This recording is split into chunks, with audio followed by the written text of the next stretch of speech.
आमच्या गावात एक गायला बेबी झालं. काय रे थांब, मी बोलते ना, नखं लागतं. आणि तिला बाळा जर त्याची डिलिव्हरी झाली तर हा गाईचा चीक, गाईच्या दुधाचा चीक आहे तो. म्हणजे डिलिव्हरीनंतर फर्स्ट मिल्क हे तिसऱ्या दिवसाचं आहे, मला वाटतं परवा झालं आहे त्याचं. सो नाव मेकिंग खरवस. ह्याचा काय आहे, गुळाचा खरवस बनवतो एक, आणि हा साखरेचा. सो मी तर पहिल्यांदाच बनवते.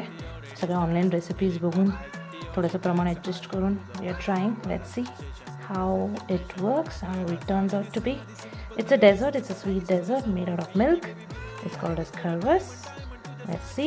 It's the milk which I've got and jaggery, and with some essence like cardamom or maybe zaifar like I'm at nutmeg. Yes, let's see. Ta-da!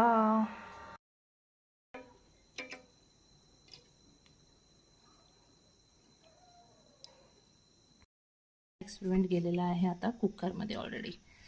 So based on दिस ह्याचा फीडबॅक असा, मग मध्ये एका मला सजेशन आलं, माझी आई म्हणाली त्याच्यात हळदीचं पान घाल.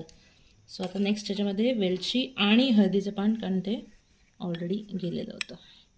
कसा दिसतो आहे तुमचा, कसा होतो खरवस, हा चांगला झाला आहे का बघून तरी मला तरी छान वाटतं आहे. त्यामुळे let me know your comments. After 25 minutes, 25 मिनटानंतर आम्ही काढला. हा फर्स्ट एक्सपिरियन्स, आणि पहिला बाईट आम्ही जरा कापून असा घेतला, पण अशा त्याला वड्या पाडल्या. So with a knife we have just cut them in two pieces. So this is how it is. It looks like this. दिसतंय का तुम्हाला? येस येस येस, हां, अशी जाळी आली आहे. सो काही नाही, चमच्याने असं एक एक तुकडे असे काढून खायचे असतात.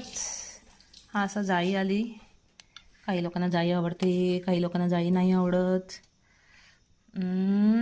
हा आहे खरवस.